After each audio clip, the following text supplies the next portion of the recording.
Oke, Assalamualaikum warahmatullahi wabarakatuh.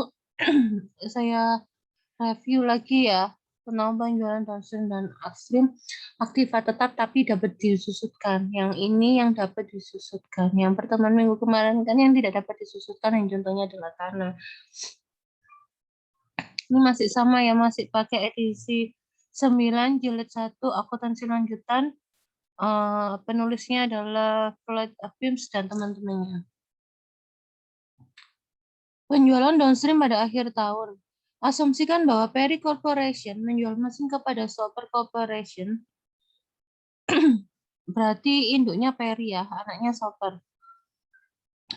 Yaitu perusahaan anak yang dimiliki 80% pada tanggal 31 Desember 2006. Mesin tersebut mempunyai biaya yang belum disusutkan sebesar 50.000. Pada tanggal ini, harga pokok 9.000 dan akumulasi penyusutan 40.000. Dan dijual kepada Super dengan harga 80.000. Ayat jurnalnya Perry, kas bertambah 80.000 karena Perry menjual ke Super 80.000 kan, makanya kasnya bertambah 80.000. Akumulasi penyusutannya 40.000 karena mesin tersebut sudah disusutkan 40.000. Ini kenapa kok di debat? Karena kalau mesinnya dijual, untuk menghilangkan akun ini pada laporan, ini harus didapatkan. Karena jurnal aslinya kan kalau menyusutkan kan beban penyusutan pada akumulasi penyusutan. Sehingga kalau mesinnya dijual, akumulasi penyusutannya pun udah harus nggak ada di laporan keuangan. Makanya ini harus didapatkan sebesar 40.000. Kemudian pada mesin, kenapa mesinnya dikredit? Karena mesinnya udah dijualkan, maka mesinnya nggak ada. Senilai 90.000. Keuntungan atas penjualan mesin 30.000. 30.000 ini muncul dari mana? Kalian lihat, ini kan nilai buku mesinnya tinggal 50.000 kan. Nih harga perolehnya 90, udah disuskan 40, berarti sisa 50 kan. Nilai buku mesin 50, tapi dijual dengan harga 80. Berarti untung 30.000 ya kan. Jadi mesin itu aslinya nilainya 50 tapi kalian jual 80, berarti kalian untung 30.000. Keuntungan atas penjualan mesin 30.000. Oke, next ya. Pembukuan Super anaknya. Mesin bertambah pada kas karena mesinnya kan bertambah sehingga di debit, kasnya berkurang karena dia harus bayar ke induknya 80.000. Jurnal keuntungan yang belum direalisasi.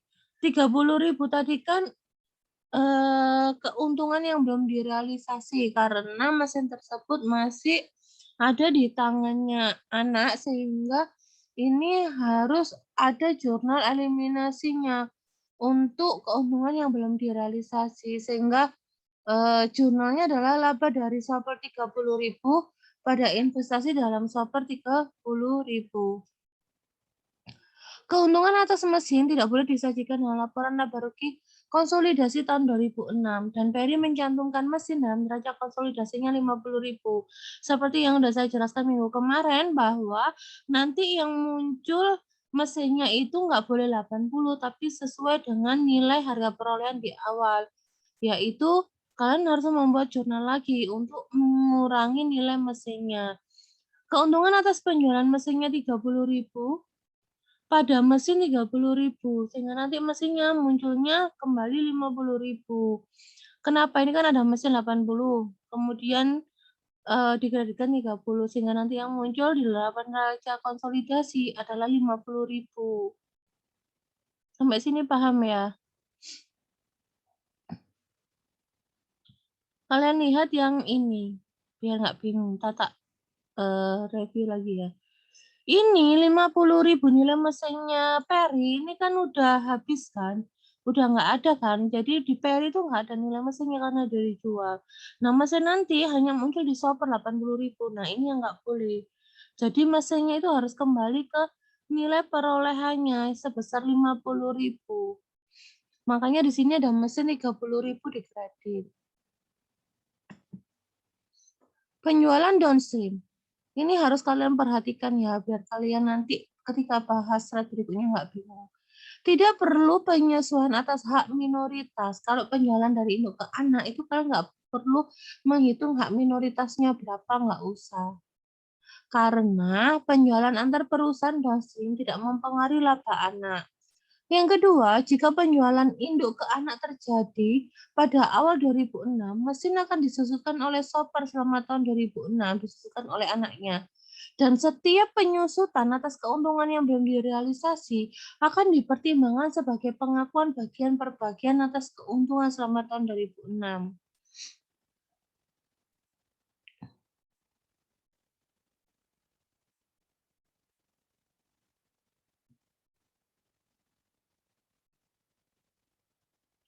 Penjualan downstream pada awal tahun.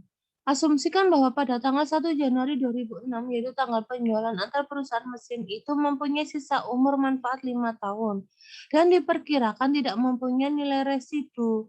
Metode yang digunakan untuk penyusutannya adalah garis lurus. Kita langsung baca jurnalnya. Laba dari shopper 30.000 pada investasi dalam shopper 30.000. Ini bisa kalian lihat di halaman 210 ya. Oke. Kalian lihat di situ disebutkan bahwa keuntungan yang belum direalisasi adalah sebesar 30.000. Sehingga itu kalian menjurnal laba dari shopper 30.000 pada investasi dalam shopper 30.000 karena untuk mengeliminasi laba yang belum direalisasi. Nah, yang kedua sebesar 6.000 itu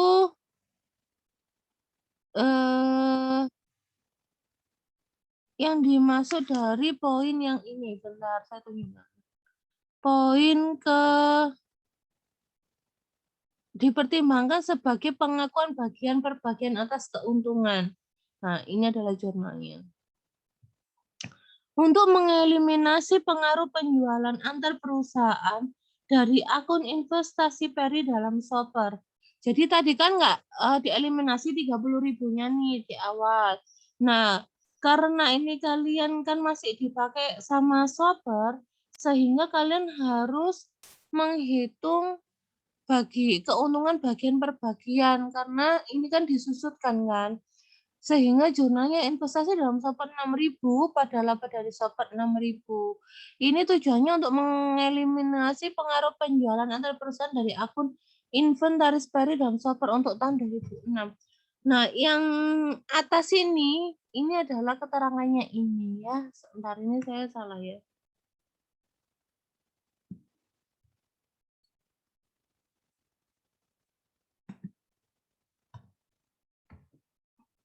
Nah, yang atas ini, yang ini adalah untuk yang atas. Nah, yang bawah ini untuk mengakui laba bagian per bagian yang dimaksudkan tadi. Jadi, Peri itu menyesuaikan laba investasinya untuk pengakuan bagian per bagian keuntungan yang belum diakui atas mesin. Jadi jurnalnya investasi dalam shopper pada laba dari shopper. Jadi tadi 30.000-nya kan dieliminasi. Nah, kemudian dibagikan digunakan sampai berapa tahun lagi. Nah, di buku kan ditentukan sampai 5 tahun kemudian ya, sampai 5 tahun. Makanya dibagi 5. Sehingga setiap tahunnya kalian harus mengakui laba sebesar 6.000 ini. Karena ini adalah aset yang disusutkan ya, beda sama yang tanah kemarin. Maaf. Sebentar.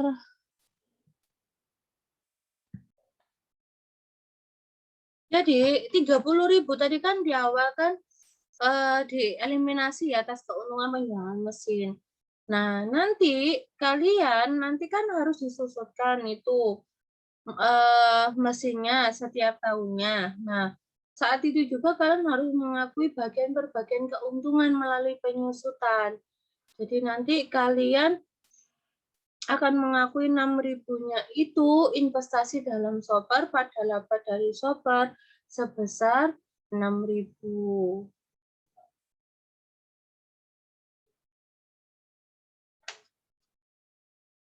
Oke, next ya. Nah, ini tinggal dimasukkan aja ya. Keuntungan atas penjualan mesin 30 tadi udah dieliminasikan 30 sehingga di sini nggak nampak. Penyusutannya 16. Nah, 16 ini Di soal udah disebutkan ya, 16 itu dibagi jadi 2. Jadi dari penyusutan 16 itu 10.000-nya didasarkan atas biaya bagi entitas konsolidasi dan 6.000 didasarkan pada keuntungan yang belum direalisasi sebesar 30.000 dibagi 5. Sehingga penyusutannya meskipun laba dari shopper menurun sebesar kelebihan penyusutan 6.000 selama tahun 2006, jumlah 6.000 ini dianggap telah direalisasi melalui penggunaan. Jadi nanti kalian penyusutannya pun kalian buat jurnalnya juga. Makanya di situ ada debit akumulasi penyusutan, terus kemudian kreditnya adalah penyusutannya atau beban penyusutan. Sehingga yang di sini di laporan konsolidasi tinggal 10. Mesinnya tadi kan udah dikurangi kan mesinnya. Mesinnya kan tadi saya bilang harus kembali ke nilai 50, makanya ada penyusutan 30 di sini. Akumulasi penyusutannya 16 ada di eliminasi atau penyesuaian di debit 6 sehingga di sini muncul 10 di laporan konsolidasi.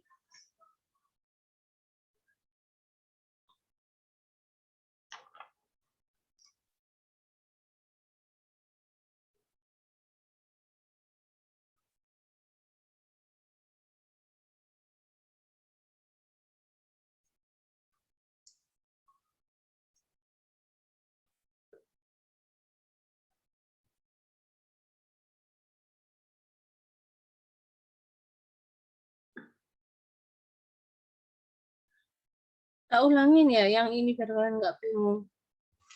Jadi yang kenapa itu ada penyusutan atau eliminasi penyusutan dan akumulasi penyusutan sebesar 6.000 karena itu untuk mengeliminasi pengaruh laba yang belum direalisasi tahun berjalan dari akun penyusutan. Karena kan digunakan kan mesinnya, sehingga kalian harus mengeliminasi pengaruh laba yang belum direalisasi tahun berjalan dari akun penyusutan. Jurnalnya ya akumulasi penyusutan pada beban penyusutan, tinggal kebalikannya aja ya.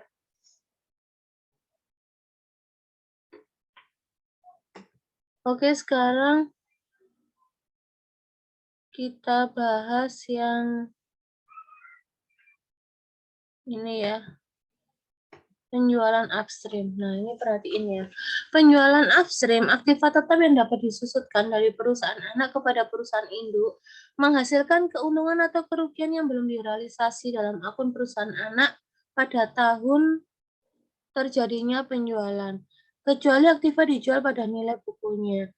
Dalam menghitung laba investasinya pada tahun penjualan, perusahaan induk menyesuaikan bagiannya atas laba yang dilaporkan perusahaan anak sebesar bagian dari setiap keuntungan atas penjualan yang belum direalisasi, bagiannya dari setiap pengakuan bagian berbagian atas keuntungan yang belum direalisasi melalui proses penyusutan. Ini sama kayak yang tadi ya.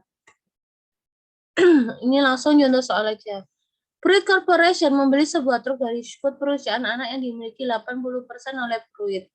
Jika Scott menjual truk tersebut kepada Pruitt seharga 12.000 secara tunai, kalian lihat laba bersih yang diperoleh oleh Scott 50, umur manfaat 3 tahun, metode penyusutan garis lurus, nilai tukar tambah, truk per 31 Desember adalah 3.000, biaya truk bagi Scott 14.000, akumulasi penyusutan per tanggal 31 Desember adalah sebesar 5.000. Jurnalnya Scott. Kas 12.000 pada akumulasi penyusutan 5.000, truk 14.000, keuntungan atas penjualan truk sebesar 3.000. Kalian lihat lagi di soalnya, kenapa kasnya bertambah 12.000? Karena Scott menjualnya dengan nilai 12.000, makanya di debit 12.000. Akumulasi penyusutannya 5.000. Nah, ini udah ada keterangannya ya. Udah disusutkan sebesar 5.000. Nilai truknya 14, keuntungan atas penjualan truk adalah 3.000. Kalian lihat, truknya itu 14.000. Udah disusutkan sebesar 5.000. Tapi dijual dengan harga 12. Berarti kan untung 3.000. Ya kan, nilai bukunya truk ini tinggal berapa sih? Nilai bukunya truk itu berarti kalau truknya beli 14 sudah disusutkan 5.000, berarti kan 9.000. 9.000 udah nilai bukunya truknya 9.000, tapi dijual dengan harga 12, berarti kan untung 3.000. Oke. Pembukuan Pruit. Jurnal pembelian truk. Pruit truknya bertambah 12.000 pada atas 12.000. Nah, karena ini disusutkan sama Pruit, jurnal penyusutannya adalah beban penyusutan pada akumulasi penyusutan 3.000. Karena tadi kan harga perolehannya kan 12 kan. Nilai sisanya 3.000. 12 dikurangi 3.000 dari mana sih 3.000 ini? Nah, kalian lihat di sini. Nilai tukar tambah truk per 31 Desember 3.000. Nah, itu adalah nilai sisanya.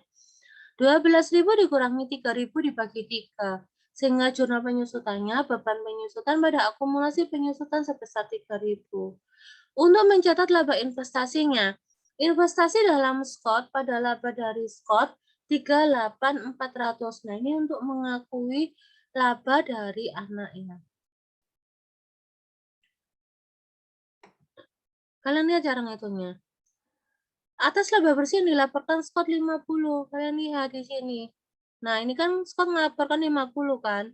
Makanya di sini 50 karena kepemilikannya 80% ya diberikan 80%. Nah, kalau upstream kan ada ini ada hak-hak minoritasnya. Kalian harus menghitung berapa persennya. Nah, ketemunya 40. Dikurangi keuntungan atas truk yang belum direalisasi. 3.000-nya tadi kan keuntungan yang belum direalisasi nih. 3.000. 3.000 dikali 80%, dikurangi 2.400, ditambah pengakuan bagian per bagian atas keuntungan. 3.000 tadi keuntungannya dibagi 3, dikalikan 80%, ditambah 800. Sehingga laba investasinya 38.400. Jadi, logikanya gini biar gampang. Dieliminasi di awal, tapi nanti akan diakui per tahun. Itu yang disebut pengakuan bagian per bagian atas keuntungan. Jadi keuntungannya berapa, nanti dibagi jumlah tahunnya. Sehingga di sini munculnya 38.400. Nah, 38.400 itu dari situ. Untuk mengakui laba investasinya, jurnalnya investasi dalam Scott pada laba dari Scott 38.400 itu untuk mengakui laba dari Scott ya. Kemudian berikutnya. Untuk mengeliminasi pengaruh laba yang belum direalisasi tahun berjalan dari akun penyusutan. Akumulasi penyusutan pada beban penyusutan sebesar 1.000. Tadi penyusutannya ada, bentar ya. Nah, ini ya, untuk mengeliminasi ini. Untuk mengeliminasi pengaruh laba yang belum direalisasi tahun berjalan dari akun penyusutan. Jadi, tinggal dibalik aja. Tadi kan kalau kalian menyusutan kan beban penyusutan pada akumulasi penyusutan nih. Nah, setiap tahunnya itu kalian harus membuat jurnal eliminasi laba yang belum direalisasi tahun berjalan dari akun penyusutan. Tadi kan penyusutannya 3.000. 3.000 dibagi 3 sehingga per tahunnya nanti kalian harus mengeliminasi sebesar 1.000. Akumulasi penyusutan pada beban penyusutan 1.000. Yang kedua, untuk mengeliminasi keuntungan yang belum direalisasi dan mengurangi truk ke dasar biaya. Nah, ini biar truknya kembali ke nilai awalnya, yaitu sebesar 9.000 ya tadi truknya. Oke, jurnalnya keuntungan atas penjualan truk pada truk sebesar 3.000. Untuk mengeliminasi laba investasi dan penyisian akun investasi dengan saldo awal periodenya. Ini karena kan laba antar perusahaan, makanya dieliminasi. Tinggal dibalik aja. Laba dari Scott pada investasi dari Scott 38.400. Untuk memasukkan bagian hak minoritas atas laba dan dividen perusahaan anak. Beban hak minoritas pada hak minoritas 9.600 dari 50, labanya Scott dikurangi 3.000, laba yang belum direalisasi ditambah 1.000, laba bagian per bagian tadi dikalikan 20%, ketemu 9.600. Untuk mengeliminasi akun resiprokal investasi dan ekuitas untuk menetapkan hak minoritas awal. Ekuitas Scott 1 Januari 500.000 pada investasi dalam Scott sebesar 400.000 pada hak minoritas sebesar 100.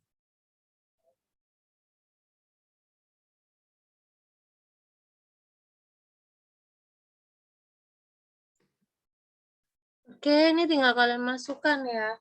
Dari jurnal tersebut tinggal kalian masukkan aja ke kertas kerjanya. Laba dari Scott diberikan 38,4. Tadi ada jurnal eliminasi, laba dari Scott di debit 38,4. Nah, ini di debit 38,4 sehingga dilakukan konsolidasi 0. Keuntungan atas penjualan Scott tadi keuntungannya atas penjualan adalah 3. Nah, ada eliminasi sebesar 3 sehingga 0. Beban penyusutan 3. Kemudian ada, nah ini ya, ada eliminasi 1000 sehingga beban penyusutannya 2 di laporan konsolidasi. Nanti kalian masukkan kayak gitu. Bisa kan? Kayak yang sebelumnya waktu latihan itu ya. Tinggal kalian memasukkan aja. Terima kasih. Assalamualaikum warahmatullahi wabarakatuh.